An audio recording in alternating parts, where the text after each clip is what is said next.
Hello दोस्तों। नमस्कार।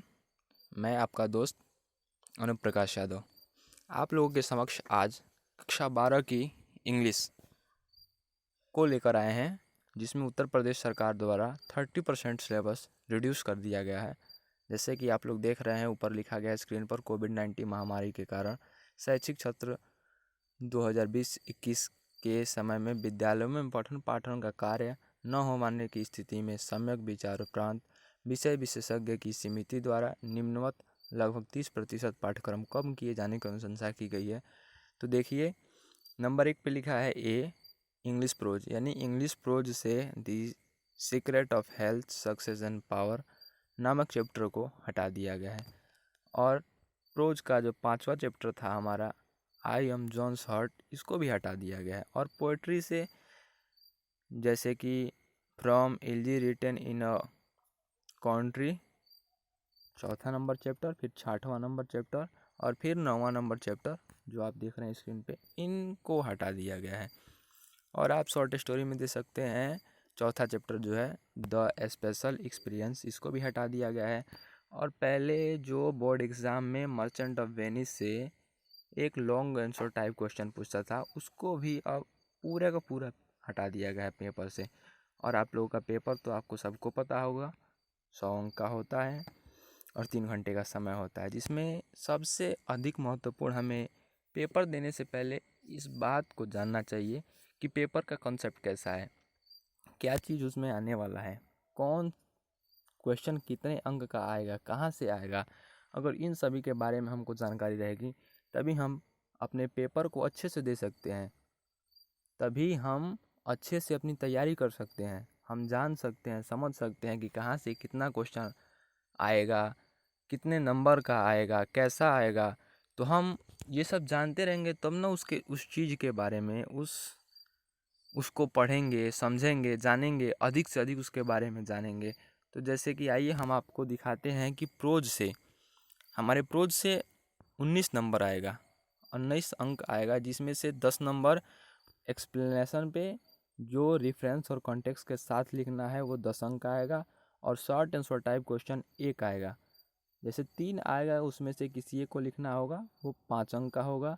और प्रोज के वोकैबुलरी पर आधारित 4 नंबर के क्वेश्चन पूछे जाएंगे, और ये 10 प्लस 5 प्लस 4 मिलाकर हमारे 19 अंक हो जाएंगे।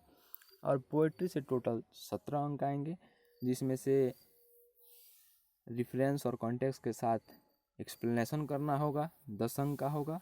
और किसी भी एक पोएम का सेंट्रल आइडिया लिखना होगा जो 7 नंबर का होगा। तो 10 + 7 = 17 हो जाएगा। और शॉर्ट स्टोरी से 2 क्वेश्चन आएंगे, 3 क्वेश्चन आएंगे, जिसमें से 2 लिखना होगा, और 5 + 5 मिलकर 10 हो जाएंगे। और प्रोज यानी कि टेक्स्ट बुक पे ही होता है, जिससे उसमें फिगर्स ऑफ स्पीच आता है, जिसको हम अलंकार कहते हैं। और अलंकार हमारे सिलेबस में simile, metaphor, personification, epistrophe, oxymoron, hyperbola इत्यादि को लेके 7 हैं।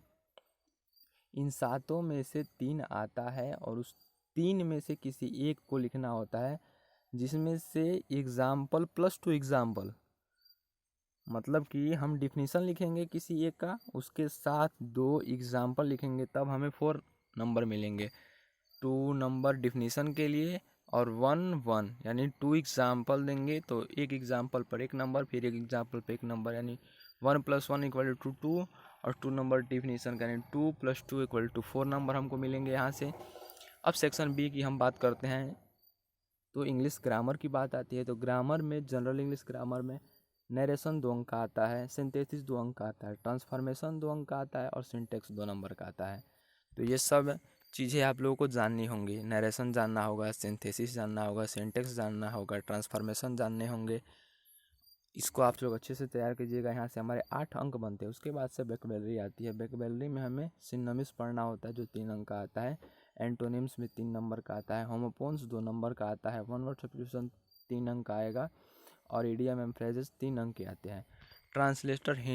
ट्रांसलेशन आएगा हिंदू टू इंग्लिश, तो 10 नंबर का आएगा। इसको भी आप लोग अच्छे से तैयार कर लेंगे। अथवा लिख रहा है किसी संक्षिप्त पद्यांश का सारांश, अथवा या कॉमा लगा के किसी गद्यांश का संक्षिप्त विवरण। इसका मतलब ये कह रहा है कि आपके रीडर में जितने भी चैप्टर हैं, जैसे मान लीजिए कि प्रोज में हमारा प्रोज में चैप्टर है, तो उसमें से किसी एक चैप्टर का हमें संक्षिप्त में उसका सार, उस चैप्टर का जो सार है, मुख्य तत्व है, उसको लिखना होगा। और नहीं तो किसी पोएट्री के किसी एक चैप्टर का सार लिखना होगा इसमें। अथवा इंग्लिश लिटरेचर के अनुसार कोई साहित्य है, उसको लिखा गया है, उस पर संपादित कोई आपको पैसेज देगा और उस पैसेज से आधारित कुछ प्रश्न पूछ लेगा। और 8वां नंबर हमारे ऐसे राइटिंग है, तो ऐसे राइटिंग 12 अंक का होगा। इसलिए दोस्तों आप इसी समय से ऐसे पे ज़्यादा फोकस कीजिए। अनसीन पैसेज आएगा वो भी 6 अंक का आएगा। और एक बात आप ध्यान में रखिए, जो ऐसे आएगा वो जनसंख्या पे आधारित हो सकता है, पर्यावरण पे आधारित हो सकता है, स्वास्थ्य शिक्षा पर आधारित हो सकता है, या ट्रैफिक रूल्स की जानकारी पर भी आएगा। इसके बाद से आपको देख लीजिए प्रोज में कौन कौन से चैप्टर पढ़ने हैं। A girl with a basket William C Douglas के द्वारा लिखा गया है। A fellow traveller AG Gardiner के द्वारा लिखा गया है। The home coming Rabindranath Tagore के द्वारा लिखा गया है। वोमेन्स एजुकेशन डॉक्टर राधाकृष्णन के द्वारा लिखा गया है। Heritage of India A L. Basham के द्वारा लिखा गया। वैसे ही पोएट्री में भी 6 चैप्टर हैं, 7 चैप्टर, जिसमें से character of happy life sir Henry Watson, a true beauty Thomas crew, on his wilderness John Milton के द्वारा, अ लेमनेंट पी.बी. शैली। इस प्रकार my heaven the song of free जो स्वामी विवेकानंद द्वारा रचित हैं। और शॉर्ट स्टोरी में देखें तो golden watch, an astrologer's day या लॉस्ट चाइल्ड। इन सभी को मिलाकर इतना ही हमारा इस सिलेबस को जानना बहुत ज़्यादा ज़रूरी था। और सबसे ज़्यादा ज़रूरी है नंबर को, कहाँ से कितना अंक हम गेन कर सकते हैं उसके बारे में जानकारी ले सकते हैं। तो ये रहा, आप लोगों को ये जानकारी देते हुए बहुत खुशी हो रही है और धन्यवाद।